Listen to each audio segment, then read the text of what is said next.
Salut, c'est Julien. Dans cette vidéo, on va voir les 10 piliers du marketing à utiliser dans ton business. Les incontournables, ces 10 piliers que tu dois absolument utiliser si tu veux réussir à créer un business en ligne rentable. Et je te conseille de bien rester jusqu'à la fin de cette vidéo car tu sauras toi aussi utiliser à ton avantage ces 10 piliers du marketing pour réussir dans ton business. Avant de commencer cette vidéo, n'hésite pas à t'abonner à la chaîne en cliquant sur le bouton s'abonner juste en dessous de cette vidéo afin d'être au courant lorsque je sortirai les prochaines vidéos. Donc le pilier numéro 1, ça va être qu'est-ce que j'y gagne? Qu'est-ce que ton prospect y gagne? Le pilier numéro 2, ça va être demandez-le. Pourquoi il faut demander aux gens? Pilier numéro 3, dire que tu es le meilleur. Ça, c'est une chose qu'il faut surtout pas faire. Pilier numéro 4, la réciprocité. Pilier numéro 5, la preuve sociale. Pilier numéro 6, ça va être l'autorité. Pilier numéro 7, ça va être l'intégrité et la confiance. Le pilier numéro 8, ça va être la rareté. Tout ce qui est rare, l'urgence. On va voir tout ça précisément dans cette vidéo. Pilier numéro 9, l'engagement. Avoir de l'engagement auprès de ton audience. Et enfin, dernier pilier, pilier numéro 10, ça va être faites passer votre message. Comment bien faire passer son message? Ok, donc maintenant je vais te partager ma présentation et on va voir ces 10 piliers en détail dans cette vidéo. Ok, donc partie 1, les 10 piliers du marketing à utiliser absolument dans ton business. Pilier numéro 1, qu'est-ce que j'y gagne? Le prospect, lorsque tu crées du contenu pour lui, il va pas regarder juste pour te faire plaisir. Il faut qu'il y trouve son compte dans ton contenu. Donc comme je t'ai mis là, les gens se moquent de toi. Littéralement. S'ils commencent à regarder notre contenu à la base, c'est parce que ça les intéresse. C'est pas juste parce qu'ils ont vu ta tête et qu'ils aiment bien ta tête. Non, non. Enfin, du moins dans le business, ça marche pas comme ça. Donc les gens se moquent de toi. À quoi ça leur sert? Il faut vraiment que tu te poses ces questions-là. À quoi ça leur sert et qu'est-ce qu'il y a pour eux? Donc c'est là, toujours pareil, que va entrer la création de valeur. Il faut vraiment que tu leur apportes quelque chose. Et là, tu verras que ça fonctionnera. Par exemple, tu vas expliquer, tu vas dire, dans cette vidéo, je vais vous montrer comment comment j'ai fait ceci, comment j'ai obtenu de tels résultats et surtout les 3 étapes qui vont vous permettre de faire la même chose. Ça, c'est très important. Toujours remplacer le je. À un moment donné, faut arrêter de dire moi j'ai fait ci, Oui, montre tes résultats, mais après, surtout remplacer le je par vous. Comment vous aussi vous pouvez réussir, comment vous aussi vous pouvez gagner telle et telle chose. Voilà. Il faut surtout expliquer ça à ton audience. Donc, remplacer le je par vous et mon par votre. Tu vois, par exemple, comment vous aussi, vous pouvez créer votre liste email. Comment vous aussi, vous pouvez avoir plus de 100 abonnés sur YouTube. Ainsi de suite, ainsi de suite. Et enfin, les 2 questions à se poser, que tu dois toujours te poser, c'est qu'est-ce qu'ils y gagnent et quels sont les avantages pour eux. Toujours, à chaque fois que tu vas créer du contenu, c'est les questions qu'il faut que tu te poses. Qu'est-ce qu'ils y gagnent? Et quels sont les avantages pour eux? Est-ce qu'ils vont apprendre des choses? Et là, tu verras que ça commencera à fonctionner. Donc voilà, ça c'était pour le pilier numéro 1. Donc pilier numéro 2, c'est demandez-le. Demandez aux gens. Donc là, je t'explique ici. Demander, c'est mal poli. Souvent, on nous a appris depuis qu'on est petit qu'il faut pas demander, que demander aux gens, c'est mal poli. Sauf que dans la vraie vie, souvent, on obtient ce qu'on demande. C'est pour ça que je t'ai mis ici, on a ce qu'on demande.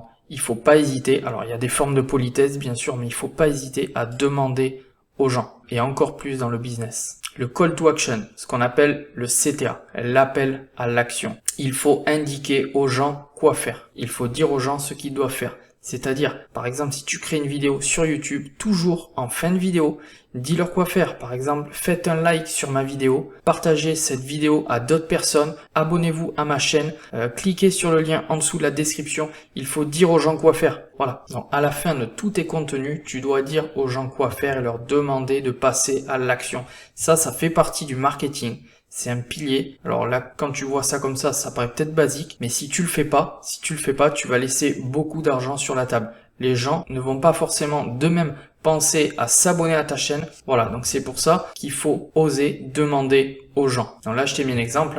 Tu peux toujours mettre un appel à l'action à la fin de tes vidéos ou de ton contenu, laissez un commentaire sous cette vidéo, cliquez sur le bouton en dessous de la vidéo, abonnez-vous à ma chaîne, etc., etc. Voilà, donc ça c'était pour le pilier numéro 2, demandez-le. Donc maintenant, on voit le pilier numéro 3. dire que tu es le meilleur. Ça, c'est la chose à ne surtout pas faire avec ton audience. Parce que si tu dis que tu es le meilleur, tu vas créer l'effet inverse. Les gens vont commencer à te trouver hautain et ils vont arrêter de te suivre. Donc ça, ne le fais surtout pas. Même si tu es expert dans un domaine, voilà, montre tes chiffres, montre plein de choses. Aide les gens dans leur domaine, mais ne dis surtout pas, te proclame surtout pas être le meilleur. Par exemple, j'ai créé la meilleure méthode pour telle et telle chose, j'ai créé le meilleur, c'est moi le meilleur. Non, ça il faut surtout pas le faire parce que ça tu vas aller droit dans le mur. Et puis n'oublie pas, les gens parlent entre eux. Même par exemple si t'es le meilleur dans un domaine, il n'y a pas besoin d'aller le crier. Les gens le feront à ta place. Les gens parlent entre eux. Comme je t'ai mis ici, c'est le principe des témoignages et des avis. Les gens vont parler de toi en commentaire sur les réseaux sociaux. Il va y avoir des avis, des témoignages. Donc laisse faire les gens.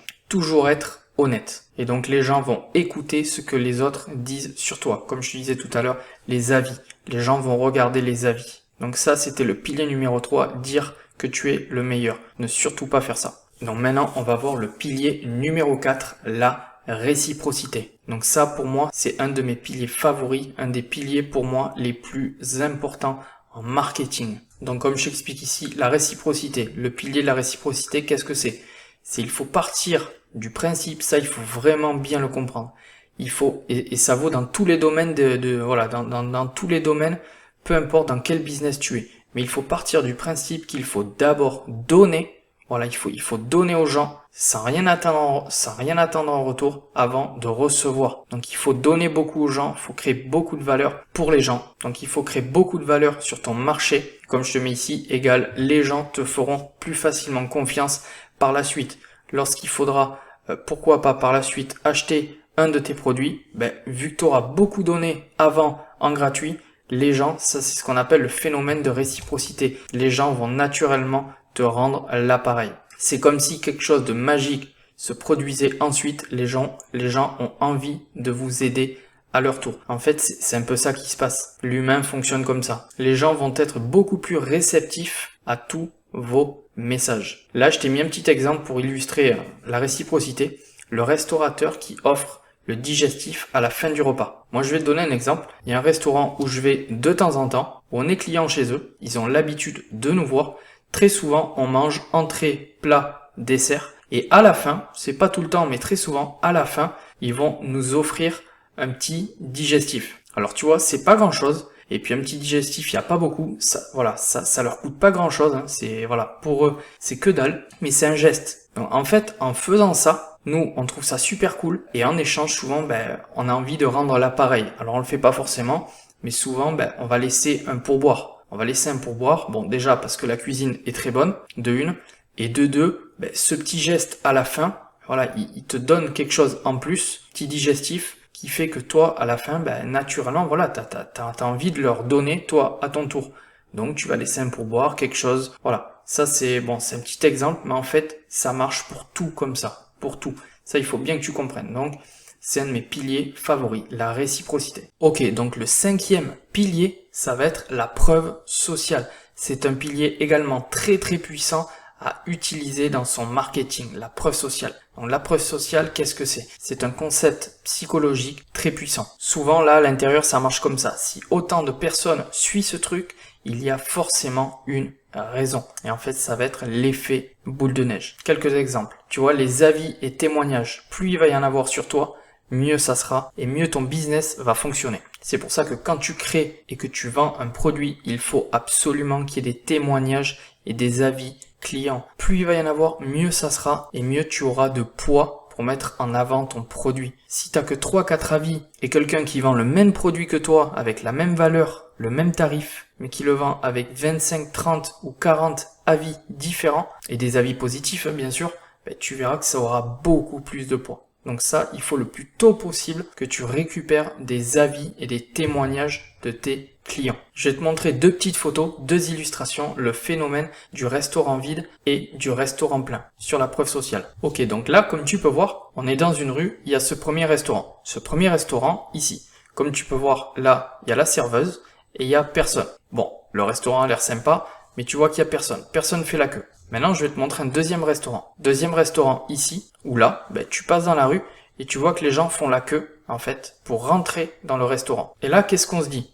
La plupart du temps, alors c'est pas 100% des gens, mais plus de 90% des gens, s'il y a ces deux restaurants côte à côte, celui-ci où là il y a personne devant et là où il y a du monde ici, si tu ne connais pas ces deux restaurants, le premier où tu vas avoir le plus envie d'aller, ça va être celui-ci. Ça va être celui-ci parce que ça va t'inspirer la confiance. Il y a du monde. Il y a du monde, donc tu vois, c'est le phénomène de preuve sociale. Il y a du monde, donc tu vas te dire, c'est forcément bon. Qu'il y a forcément un truc dans ce restaurant de particulier. Donc tu vas plus facilement aller dans le restaurant qui attire du monde que dans le restaurant qui est vide. Alors ça se trouve, ça veut rien dire. Peut-être que celui-là est encore meilleur que ce restaurant-là. Mais tu vois, ça c'est le phénomène de preuve sociale. Je te montre deux autres illustrations. Là pareil, par exemple, tu as ce restaurant, il est plein. Tu arrives, il est plein, ça a l'air sympathique. Ensuite, tu as celui-ci, où tu rentres dans le restaurant, et là, tu as trois types ici. Ils ont l'air de s'emmerder un petit peu, avec le serveur qui est juste ici, là-bas, en train de nettoyer le sol. Et là, comme tu peux voir, celui-ci, il est pratiquement vide, et celui-là, il est plein. Et là, c'est pareil. La plupart des gens, encore une fois, c'est pas tout le monde, mais c'est le cerveau humain qui fonctionne comme ça, tu vas avoir beaucoup plus confiance à aller dans ce restaurant parce qu'il y a déjà du monde que dans ce restaurant qui est vide. Alors, toujours pareil, ça se trouve, ça veut rien dire. Peut-être que celui-là, on mange encore mieux que celui où il y a du monde. Mais ça s'appelle le phénomène de la preuve sociale.